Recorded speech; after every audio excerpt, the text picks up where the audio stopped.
Bonjour à tous, j'espère que vous allez bien. On se retrouve pour un vlog apprenti pilote où je vais vous montrer vraiment tout ce que je fais de A à Z dans ma journée. Donc je commence par me préparer, comme tout le monde le fait je pense. Je prends une douche, etc. Sans plus tarder, je me munis d'un stylo, d'une feuille blanche et de mon carnet de vol. Je m'installe dans un endroit calme, en l'occurrence c'était mon bureau avec une magnifique vue sur le ciel. De là, je commence à noter toutes les informations qui seront utiles pour mon vol, c'est-à-dire la métard, le TAF, WinTime et de la navigation qui me permettra de partir de l'aéroport d'origine jusqu'au terrain d'arrivée. Je note également les points négatifs qui se sont déroulés pendant le vol précédent, que ce soit pendant le décollage, l'intégration, le tour de piste ou la finale, pour que je puisse travailler sur ces points juste après.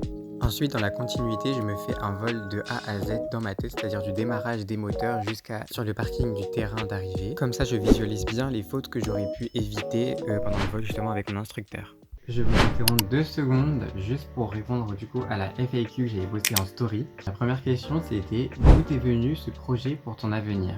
Moi pour ma part, en tout cas faut savoir que j'étais déjà passionné depuis que je suis tout petit. C'est-à-dire que la première fois que je suis monté dans un avion, c'était pour aller en Martinique sur A350 et à partir de ce moment-là, je savais que je voulais devenir pilote de ligne. Alors, comment ça m'est venu l'idée? Je pense que c'est la question. Donc, on était dans la porte d'embarquement.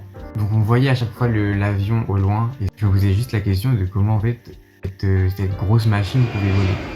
Et j'avais 6 ans, ou 5 ou 6 ans, un truc comme ça. Et je me suis toujours posé la question de comment ça pouvait voler alors que ça pèse plusieurs tonnes, plusieurs centaines de tonnes des fois. Et du coup j'ai décidé de demander à entrer dans le cockpit pour voir un peu comment ça se passait. Je pense que ça m'a fait prendre une décision, c'est de devenir pilote de ligne, voilà. C'était une ambition depuis que je suis petit. Donc voilà. Je réponds directement à la deuxième question. Et la question étant, est-ce que les oiseaux sont un problème en avion? Alors oui, les oiseaux sont un problème durant plusieurs phases du vol, enfin même temps en général. C'est pour ça qu'on les évite et que sur les pistes, il y a des agents ou alors des pistolets automatiques qui tirent toutes les 30 secondes j'ai pas trop vérifié ça, mais voilà, pour effrayer les oiseaux et pour ne pas qu'ils dérangent les avions lors de leur phase de décollage ou phase d'atterrissage. Et en croisière, il y a très peu d'oiseaux qui montent jusqu'à 12 000 pieds, enfin 10 000, 12 000 pieds, donc je pense pas qu'on serait dérangé par les oiseaux. Mais oui, du coup, waouh. Il y a du coup beaucoup de procédures qui permettent d'éviter qu'il y ait des oiseaux sur la piste. Voilà. Et d'ailleurs, pour la petite anecdote, j'ai failli me prendre un oiseau dans mon hélice. C'était vers Sorigny. Voilà, on fait un toucher comme d'habitude, donc je fais mon tour de piste et j'arrive en finale. J'avais plein d'oiseaux sur la piste et je me demandais quand est-ce que le pistolet allait justement tirer. C'est pas vraiment un pistolet, c'est plutôt un détonateur ou un genre de truc comme ça, donc il n'y a pas vraiment de balles qui partent. C'est un peu dérangeant aussi pour les avions. Donc j'atterris, tout ça. Et je me suis dit, mais les oiseaux ils vont jamais partir.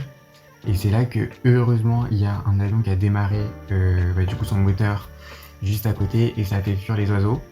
Sauf que moi j'atterris derrière, donc ça les a fait fuir, mais vu que je vais plus vite qu'eux, j'en ai rattrapé un ou deux. Et ils ont failli passer dans mon hélice quoi. Mais bon, c'était une petite anecdote, donc voilà. Ah oui, et aussi j'ai failli rouler sur un renard. C'était toujours à Sorigny. En fait, Sorigny, c'est là où il y a tous les animaux en fait là-bas. Et voilà, c'est la même chose à peu près, je crois. J'ai traversé la piste au moment où je voulais faire mon toucher. Mais il a été effrayé du coup par l'avion, par le bruit, tout ça. Et donc heureusement qu'il a évacué la piste au moment où il fallait. Donc je vais répondre du coup à la troisième question, donc la dernière que j'ai sélectionnée du coup. T'apprends juste les bases ou vraiment tout d'un coup? En soi, moi j'apprends... alors là actuellement j'apprends comment piloter un avion, c'est-à-dire que j'apprends vraiment presque tout en fait. Enfin même, oui, j'apprends tout. Faut savoir qu'il y a un premier diplôme que j'ai passé qui s'appelle le BIA et qui, en vrai c'est facultatif, mais ça peut permettre aussi déjà d'avoir une base en aéronautique et donc qui peut t'offrir des facilités, du moins plus de facilités à l'apprentissage quand tu passeras ton BPL ou autre. Faut savoir du coup que moi j'ai eu mon BIA et l'année d'après, donc c'est pour ça que j'ai gardé encore les idées tout ça dans ma tête. L'année d'après j'ai passé justement, actuellement je passe le BPL. Le BPL c'est vraiment un choix que j'ai pris parce que j'aurais pu le passer justement dans une école qui fait des modules intégrés. C'est-à-dire qu'il y a tous les modules que j'ai besoin d'avoir, tous les diplômes que j'ai besoin d'avoir pour devenir pilote de ligne. Sauf que moi, pour renforcer mes forces, j'ai un autre projet également, c'est de rejoindre du coup l'ENAC afin de faire mes modules du coup intégrés en enlevant le BPL parce que du coup je le fais déjà actuellement. Un suivi à 23 ou 24 heures de vol actuellement. Et en fait, le fait que je fasse mon BPL, je pense que ça va augmenter un peu plus au moins mes chances. Sachant qu'à côté, je me prépare également psychologiquement, mentalement, aussi avec des exercices, avec des annales. Je sais pas si on dit annales ou anneaux. Annales, je pense que c'est annales. Des différents examens pour rejoindre l'ENAC, il faut une grosse préparation puisque j'ai regardé un peu l'examen pour entrer dans l'ENAC. Et c'est tests psychotechniques, tests aussi en anglais, en physique-chimie, en maths. Il y a plein de trucs comme ça. Bon, en vrai, anglais, je crois que le niveau minimum c'est B2 à B2+, je crois. Pour l'instant, ça va, je suis niveau C1. Mais ça peut se perdre vite parce que j'en ai fait l'expérience. J'étais niveau C1 comme je suis actuellement. J'ai réussi à récupérer mon niveau. Parce que du coup, j'ai été en immersion en Angleterre, à Londres. Et quand j'étais rentré, j'ai perdu du coup du niveau en anglais. Je suis passé du coup de C1 à B2. Ça fait quand même une grosse chute quand même. Donc bon, en vrai je pense que si on reste quand même dans l'apprentissage, pas constant parce que sinon ça devient un peu du bourrage de crâne et ça c'est pas super pour l'apprentissage. Mais juste au moins être en immersion, tu peux apprendre en t'amusant, etc. Bref, je vais couper là, je sais même plus ce que c'était la question parce que je pense que je me suis un peu égaré, donc je vais revoir la question. Oui, du coup, c'était t'apprends juste les bases. Donc ouais, là, j'ai appris les bases en faisant mon BIA et là, j'apprends vraiment les principes du pilotage, c'est-à-dire comment faire pour voler, tout simplement. Voilà. Pour se rattraper dans certaines situations, donc on fait décrochage, panne moteur. On apprend vraiment tous les principes du pilotage et comment rattraper certains événements aériens. Voilà, je vais vous laisser avec le vlog parce que je crois que j'ai un peu trop parlé. J'espère que ça va faire moins en coupant avec les rushs. Mais bon, voilà. Je vous laisse avec le vlog, bon visionnage.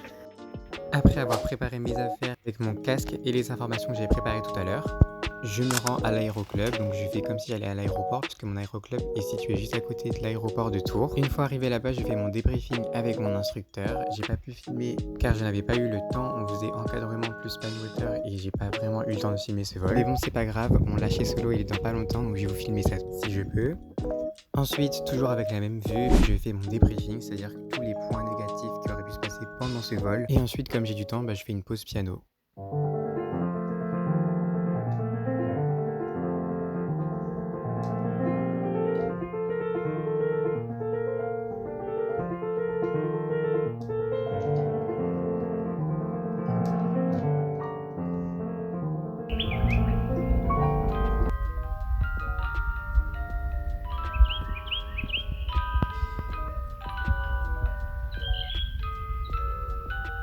Ce matin, c'était réveillé à 5h35 pour un vol à 8h qui était prévu avec mon instructeur. Mais il fallait que je sois prêt pour 6h45 parce qu'il fallait que je fasse le briefing avec mon instructeur. Donc je me prépare et je me suis mis du parfum dans l'œil, tout va bien.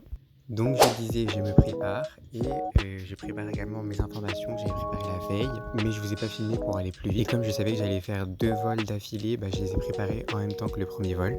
Ensuite, je prends mon petit déjeuner et je prépare mes affaires. Et une fois que tout est prêt, je peux enfin partir de chez moi pour aller en direction de l'aéroport, enfin du coup de l'aéroclub. Et donc j'étais assez large sur le temps parce qu'il fallait que j'arrive à 6h45. Comme j'étais un peu en avance, j'ai pu regarder par la fenêtre de la salle de briefing et j'ai vu qu'il n'y avait aucun vent, la manche air elle bougeait pas. Et le combo lever du soleil plus vol non turbulent, c'est juste une pépite. Enfin bref, je fais mon débriefing, je prépare l'avion et je fais les purges donc pour aller voler. Le ciel il est déjà magnifique, regardez-moi cette vue s'il vous plaît. Alors ça c'est un extrait d'un vol que j'avais fait en décembre, donc c'est vraiment hors sujet mais c'est pas grave, juste pour vous montrer la vue qu'on a. Ensuite qui dit vol dit aussi nettoyage, donc je nettoie l'avion, surtout en ces moments de forte chaleur où les moustiques s'amusent très bien à se coller les ailes de l'avion. Enfin bref, je rentre chez moi, je fais mon débriefing, j'espère que le vlog vous aura plu.